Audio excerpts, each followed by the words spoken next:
मवियातील मित्र पक्षांच्या काय प्रतिक्रिया आहेत याबाबत आपण पाहूया।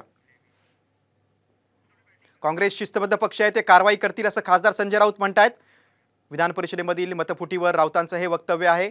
तर गद्दार काँग्रेस यांना जे काँग्रेसचे आमदार आहेत त्यांच्यावर कारवाई करतील असं अनिल देशमुखांनी म्हटलेलं आहे।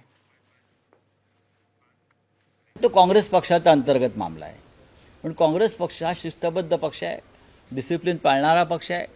त्यांच्या पक्षाची एक रचना असते, त्या रचनेनुसार कारवाई होत असते। काँग्रेसची काही मतं फुटली आणि त्याचा आता काँग्रेसची जी मतं फुटली त्याचं विश्लेषण ते करतायत। कारण की ज्यांनी गद्दारी केली काँग्रेसबरोबर, ज्या आमदारांनी गद्दारी केली काँग्रेसबरोबर ते आयडेंटिफाय झालेले आहे आणि आयडेंटिफाय झाल्यामुळे त्यांच्यावर काँग्रेसच्या माध्यमातून कारवाई करण्यात येईल अशा पद्धतीचं वक्तव्य त्यांच्या नेत्यांनी केलं आहे।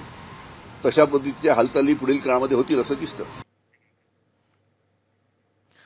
काँग्रेसच्या आमदारांच्या बातमीनंतर आता बातमी आहे अजित पवारांबाबतची। शिखर बँक घोटाळा प्रकरणात आता उपमुख्यमंत्री अजित पवार यांच्या अडचणी वाढण्याची शक्यता आहे। मुंबई पोलिसांच्या आर्थिक गुन्हे शाखेनं अजित पवारांना दिलेल्या क्लीन चिट विरोधात आता मुंबई सत्र न्यायालयात याचिका दाखल झाली आहे। सहकार क्षेत्रातील 7 कारखान्यांनी ही याचिका दाखल केली आहे। या याचिकेवर 25 जुलैला सुनावणी होणार आहे। शिखर बँकेत 25,000 कोटींचा घोटाळ्याचा आरोप आहे।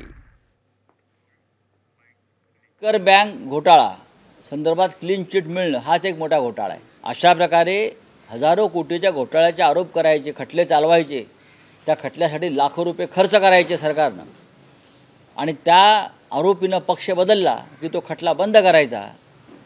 लाखो कोट्यवधी रुपयाचा जो खर्च झाला खटला चालवताना, ते तुम्ही कोणाच्या खिशातून घेणार? देवेंद्र फडणवीसांच्या की नरेंद्र मोदी आणि अमित शहाच्या पगारातून कापणार?